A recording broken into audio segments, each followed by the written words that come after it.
Okay, what's up, y'all? Today we're going to talk about a caloric deficit and surplus. We're going to talk about what those things mean and how you can implement them into your fitness transformation. Great.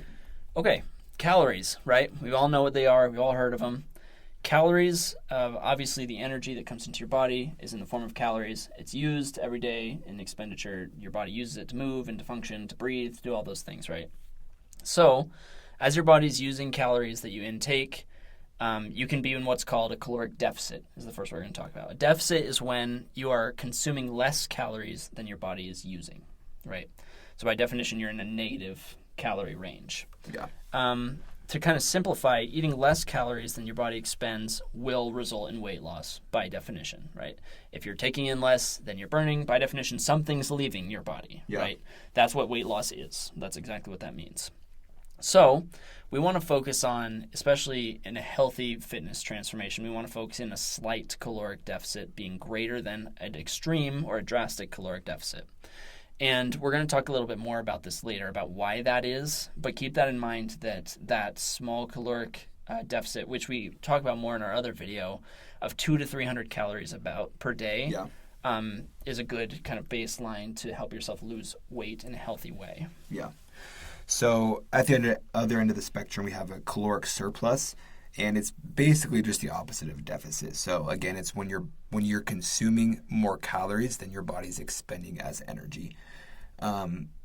We can also think of this as, the key to weight gain, right? Whereas a caloric deficit is the key to weight loss. And so, this doesn't happen very often, but, at times people do need to gain weight. Yeah. And so for someone to gain weight in a healthy manner, just the same as to lose weight in a healthy manner, we recommend probably 200 to 300 calories in a surplus to see that steady and consistent weight gain over time. So again, we talked about the 200 to 300 caloric deficit is ideal for weight loss. And then we can even talk about this a little bit. Anything more than that is what we consider, an extreme caloric deficit. Yeah. And while a lot of people market this as, lose weight super quick or burn fat or all these different things, and, maybe it does work for a short period of time.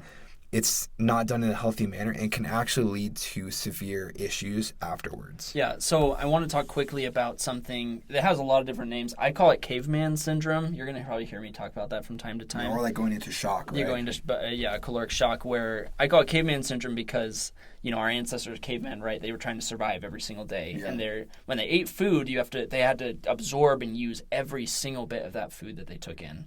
So if you crash your diet, let's say you're eating 3,000 calories a day, and you drop down to 1,800, and you eat that consistently, like cold turkey for like a week, right? What your body does is it actually panics, and it thinks you're starving, right? It thinks you don't have enough food. You don't have enough food, right? It goes into that caveman mode, like I say, and what your body actually does is every single bit of that food that you intake, instead of burning through it and using it in a healthy manner, it just glues it to your body and sticks it in there. And that's why it's actually counterintuitive that people sometimes will go in a huge caloric deficit and they'll actually gain weight.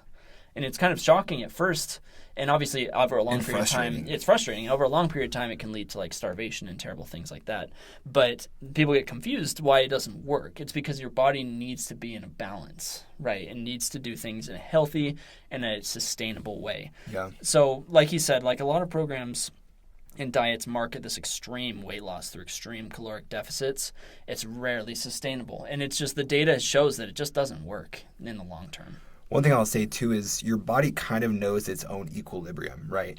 So again, back to that example, if you're eating 3,000 calories a day, your body kind of understands, okay, 3,000 calories is what I need to survive. That's its baseline. Yeah, so if you go down to, the 1,800 and then you start, adding weight instead of losing weight because your body's going into this caveman mode, when you start to bring that calories back up, because your body went into that shock, it actually now thinks, oh, now I need 3,300 calories. Exactly. And so this is how people actually, like he said, gain weight through these fad diets, because then their body thinks, oh, I need even more. And so while it may seem like a good intention at first, it can actually, be counterintuitive. So you need to focus instead on training your body to, like he said, if your body's used to 3,000 calories, train it to be used to 2,800 calories. Yeah. Then 2,600 calories, then 2,400 calories. Next thing you know, you're eating a lot less and you're eating a lot healthier. So it's a long process, long period of time, which is why these fad diets really should be avoided generally. Yeah, and that's why we just have to take our time and trust the process. Yeah.